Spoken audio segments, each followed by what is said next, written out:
Hello and welcome back to Elden Ring. This is part 29 of the run where we prepare for the Shadow of the Erdtree DLC. In this run, we will go through every weapon, shield, armor set, talisman, spirit ash, physic tier, and cookbook that you will need no matter what build you're creating in order to prepare for the Shadow of the Erdtree DLC. Last time, we went through Crumbling Fair Missoula, and in that part, the notable items we got included the Azula Beastman ashes, some smithing stones, especially 7s, 8s, and some of the ancient ones. We got the Smithing Stone Miner's Bell Bearing 4, allowing us to purchase Smithing Stone 7s and 8s. We got the Somber Stone Miner's Bell Bearing 4 and 5, letting us purchase Somber Stone 7, 8, and 9. Along with the Glowwort Picker's Bell Bearing 3, allowing us to purchase Grave Glowworts 7, 8, and 9. Along with the Ancient Dragon Prayer Book, letting us get 2 new incantations. On top of that, we also got the incantation Golden Lightning Fortification for extra lightning resistance. We also got the Ash of War Black Flame Tornado, a powerful one. We got the Devour Scepter's weapon. We got the Dragon Tower Shield. We got the Drake Knight armor set and the Malformed Dragon armor set, and the Beast Champion armor set as well. We also got the Dragon Crest Shield Talisman +2 for physical defense, and we got the Bolt Drake Talisman +2 for the highest form of lightning defense. We also got the Old Lord's Talisman. We got the Companion Jar, and we got the Shard of Alexander, which is quite popular. And here we are starting at the Palace Approach Ledge Road set of grace at the beginning of Mohgwyn Palace. Now you may notice I look a bit different. I have a new armor set on, and I dropped the Blessed Dew Talisman for Great Jar's Arsenal. And that means slightly less passive HP regeneration, but more defense and a better looking armor set. And again, we can get into the details later in a later part. As I said, at the end of this run, I will be pointing out a few different builds, or showing off a few different builds that I have, that I'm going to go into the DLC with. For now, this area is very popular for killing these enemies since they don't have a lot of health, and there's a lot of them right next to a site of grace, and they give a decent chunk of runes. So, very popular place to get plenty of runes. Though, that's not what this run is for. We are here to show the popular items. So here you can go off to the left, or you can continue forward. I'm going to be continuing forward, where here you can summon spirit ashes if you want, which you may want to do as there are a lot of enemies here. Here in this little cave, you can get the Ash of War Blood Tax. This is like repeating thrust, but with a blood affinity, and it gives you health back. And you can also get a Somber Stone 9 here.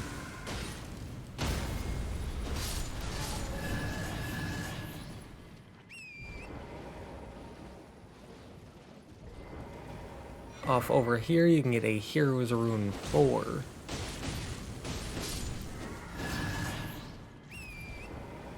And then you can continue along this northeastern wall, where you will quickly find that group of enemies. And to the right of them is a Ghost Glowort 8, along with the Swarm of Flies incantation, which is a pretty decent one. It's not overpowered or anything, but it's decent at building up blood loss, which can be nice. Then further on and to the right, you can get a Golden Rune 13 and a Smithing Stone 6.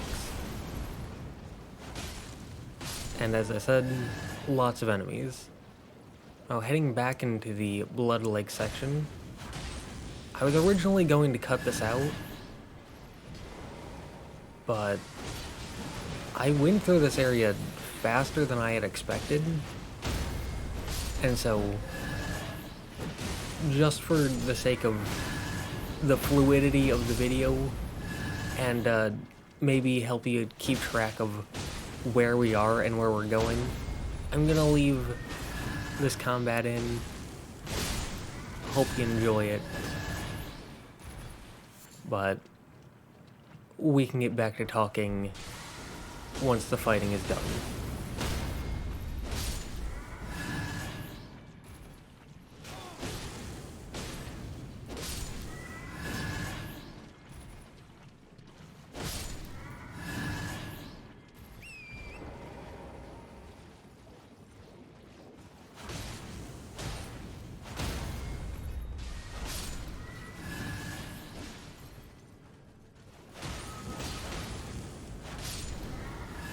So here is a Hero's Rune 4 around that big tree with all the enemies.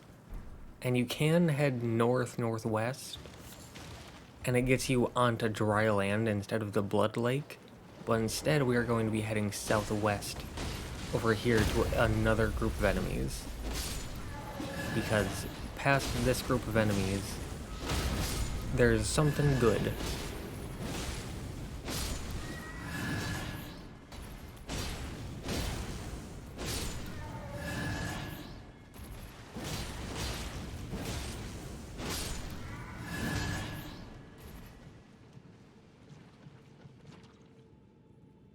So over that way is the cave with blood tax, and from that cave you can head straight west and then over to the south to make it into this new opening section, which will very quickly get you kicked off your horse because there's an NPC invader here. This one being the nameless White Mask, which you may or may not be able to tell is White Mask Vare, or one of their group members. And if you let them live long enough, they actually show off the Swarm of Flies incantation. As I said, not overpowered, but it can be useful if you're going with a blood loss buildup. Though from there you can head forward, continuing southeast, up onto this ledge section, which does have a few dogs which you may want to take out, along with a golden seed and its accompanying tree, and another nameless White Mask for you to fight.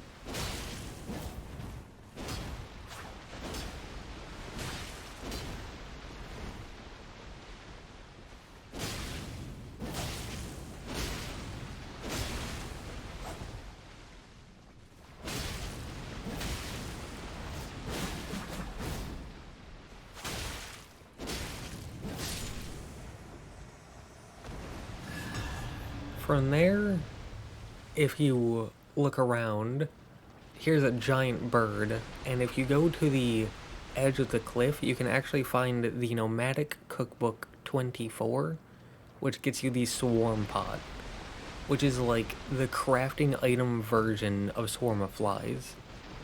So if you want Swarm of Flies, but you don't want to use incantations or you don't have the stats for it, you can pick that up and use that as a consumable item version. Then over here, there's some blood rose, and you may have noticed in the top left, there's that little icon showing you another invasion, or rather, the icon that says that you can't teleport, which often comes with invasions. And this nameless white mask is a bit special. Not in any attacks that they use, or any items, anything like that, but more so of what happens when you defeat them. See, most just give you runes. This one gives you the War Surgeon armor set. From there, you can head along the southwest wall, and you may want to watch out for the giant birds, because there are giant birds around here. Though off in the corner, you can get the Haligdrake Talisman +2. This is the strongest version of holy damage negation that you can get. From there, there's also a stone sword key, and there are a few other items sprinkled about, but nothing notable. It's mostly just like golden runes and smithing stone 6. So stuff that you already have plenty of already. So instead we can head northwest out of the blood section and into the dry land section, where you can get a golden rune 12 and a smithing stone 7 before continuing forward.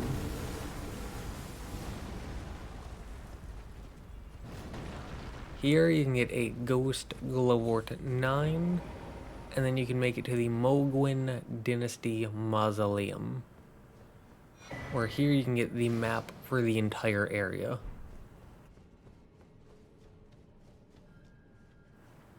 Along with the Site of Grace.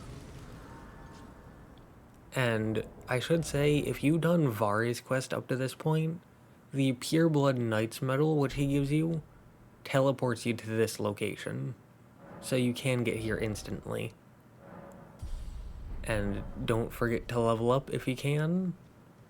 Then here, there's a summoning pool in case you need help. Then you can start making your way up. And there are plenty of these slow enemies that mostly rely on grab attacks. And killing them has them explode into a puff of blood smoke. Looks kind of like that. Here there's a smithing stone 7. But if you stand in the smoke, Newman's rune. But anyways, standing in the blood smoke gives you slight blood loss buildup, which doesn't do a whole lot of damage, but can definitely build up over time. Especially if you're not using the build I am here with lots of health regen. So here, stone sword key, and as you can see, these enemies are very slow and not very aggressive, so you can pretty easily just run past them. Not a big deal whatsoever.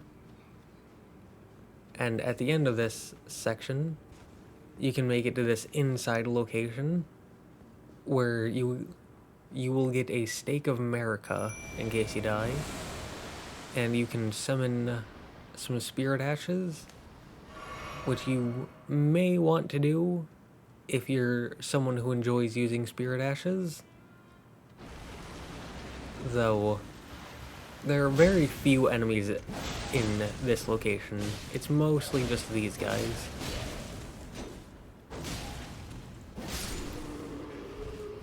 Though, with them dead, here you can find a merchant. Oh, are you here as a cousin? This merchant sells a few rune arcs, some stone sword keys, Though most notably, they sell an infinite amount of blood rose. Blood rose, if you don't know, is a crafting material for making blood-based items.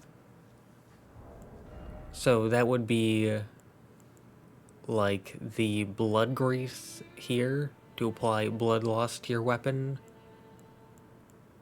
and blood arrows for arrows that cause blood loss buildup being the main ones.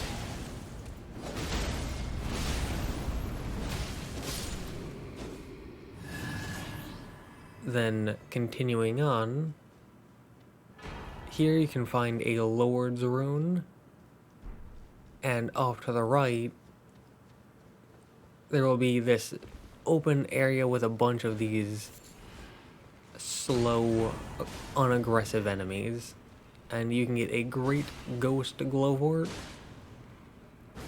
and remember that the blood mist that they spray upon death builds up blood loss for you, but Mimic Tear is actually immune to it. So, well, you will get stunned and take damage from the blood loss buildup if you stand in there. Mimic Tear doesn't have to deal with that, and so you can sit back and let Mimic Tear just have a grand old time wailing on a bunch of very easy enemies. Especially if they have a powerful, unique skill, like Taker's Flames. It can be pretty satisfying to watch.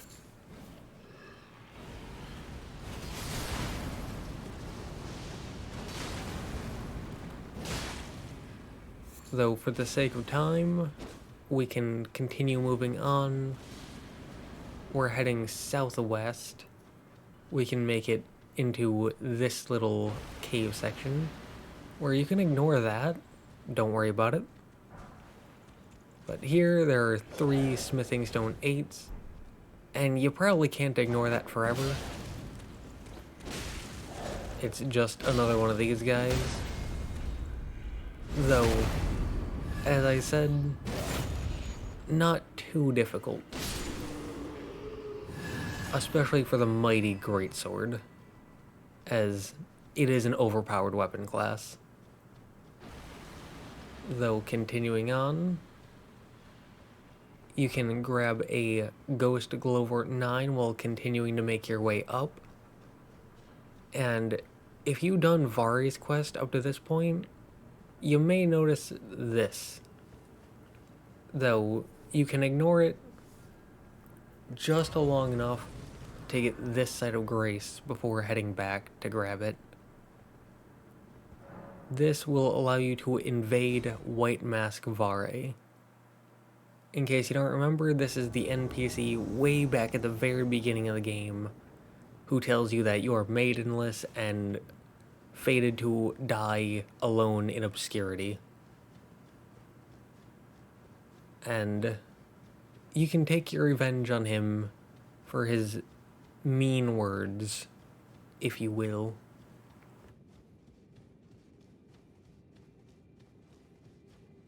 You seek violence, heedless of my warning, though you have been raised to a knight of the dynasty. I am pained to the very depths of my being. I'll ensure you regret this, my lambkin. Enjoy your miserable death.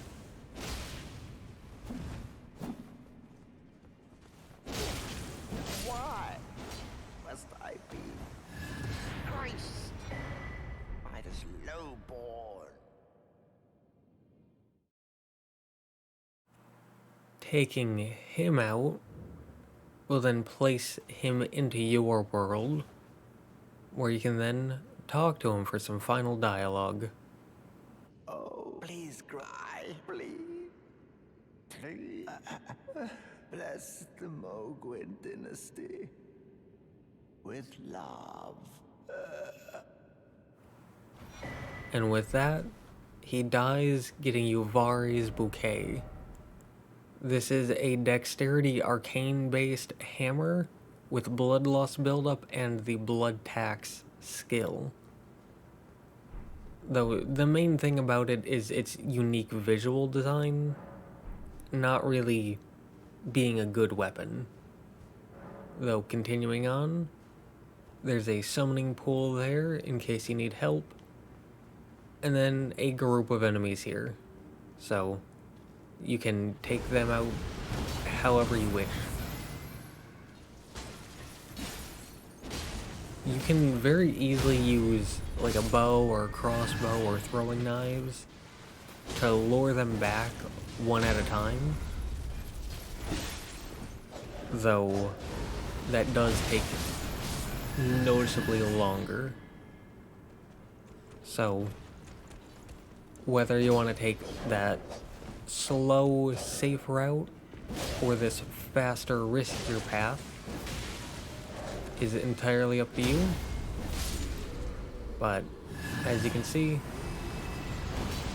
great swords are busted, especially the blasphemous blade. It is very, very powerful. So which path you go with depends partially on your build, partially on your playstyle. Though with that group of enemies down, you can safely head over here, where you can pick up an ancient somber stone, and on top of that, a golden urn 13. And from here, off to the side, there is an elevator that leads you up to a boss. Though, before going over to the boss, you may want to prepare. Especially with the Wondrous Physic, as it is very beneficial to head in with the Purifying Crystal tier. If you don't know, you get that by following Yura's quest, which ends here at the Second Church America in the Eltis Plateau. So, once you get that, you can then make your way up here and onto the elevator. And this is one of the most difficult bosses in the game, at least in my opinion. So you may want to change out some of your talismans. Like, you're not killing any enemies, so Shard of Alexander or the Flame Drake talisman can be quite good. You're probably not getting too many critical hits, so Carrion Filigreed Crest, Shard of Alexander, Stalwart Horn Charm since he does blood loss build-up. Though, there are many other options like Pearl Drake Talisman for non-physical damage for even more fire defense. Now, normally I skip all of the cutscenes in this run, but again, I got through here pretty quickly, and you need to beat this boss in order to make it into the DLC, so for those two reasons, I'll let this cutscene and the fight play themselves out.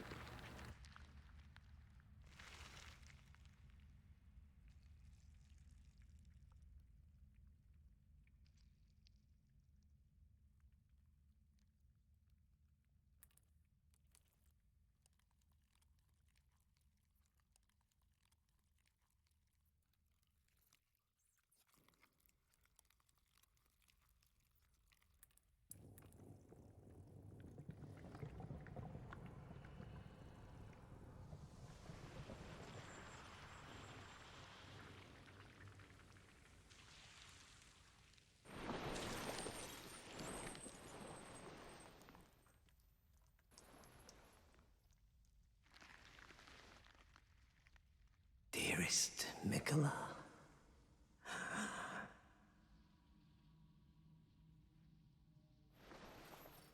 you must abide alone a while.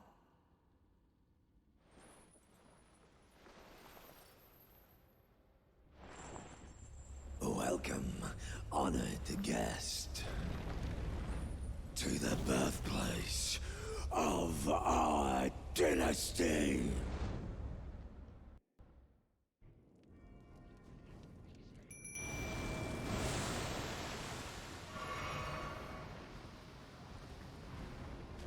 Now, I'm not going to talk through most of this fight, but just here at the beginning, I should note a few things.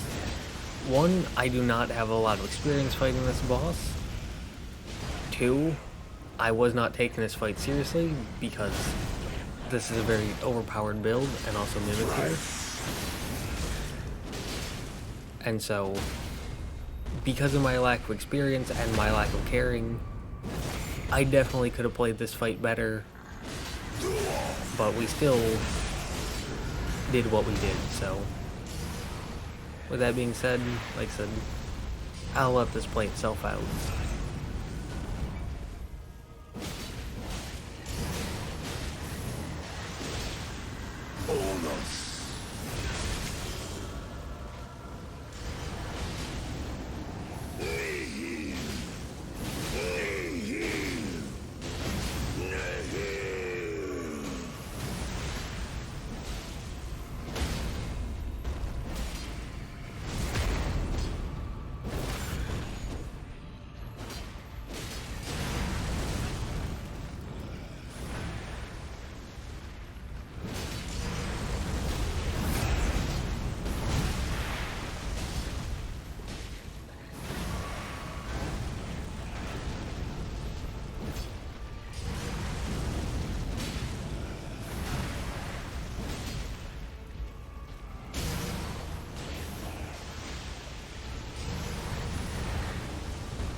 I can see it as clear as day. The coming of our dynasty. Mohgwyn.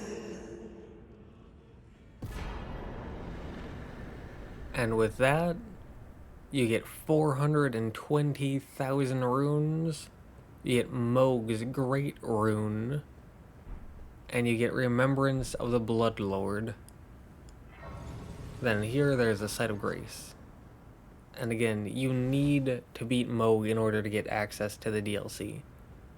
Whether you access it here, or back here, or in a different location entirely, I'm not sure, as the DLC isn't out yet at the time of recording this. But I would assume that it's at the cocoon, like at Miquella's hand.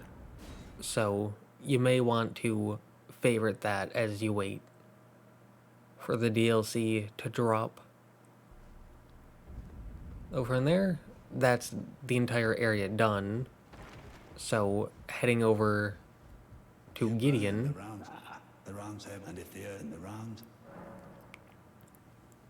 You can tell him about Mohgwyn Palace to get the Fever's Cookbook 3, which gets you the Bewitching Branch as a craftable item.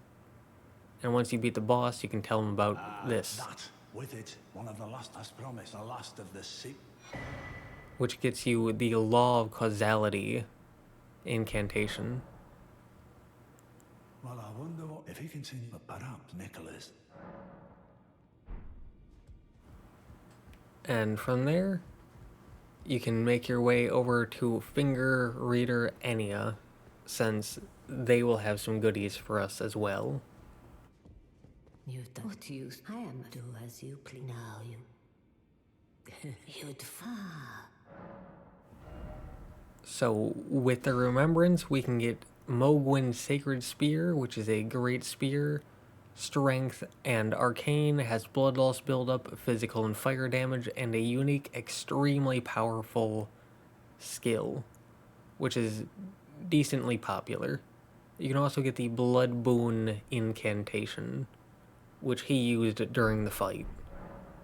You can also get his robe, which is now available to purchase. Now do what you... And with that being said, that's everything. Everything in Mohgwyn Palace. So, this entire area, the Blood Lake, all that is all done.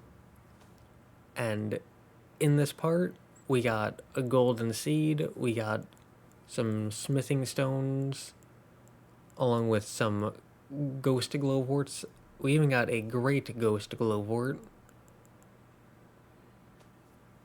We also got the incantation's law of causality.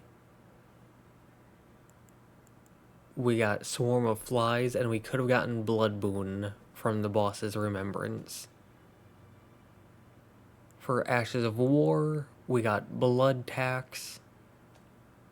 We got Vari's Bouquet, and with the boss remembrance, we could have gotten Mohgwyn's Sacred Spear.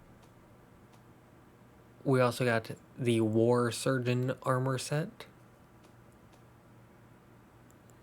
And we also got the Halig Drake Talisman +2 for the highest amount of holy damage negation.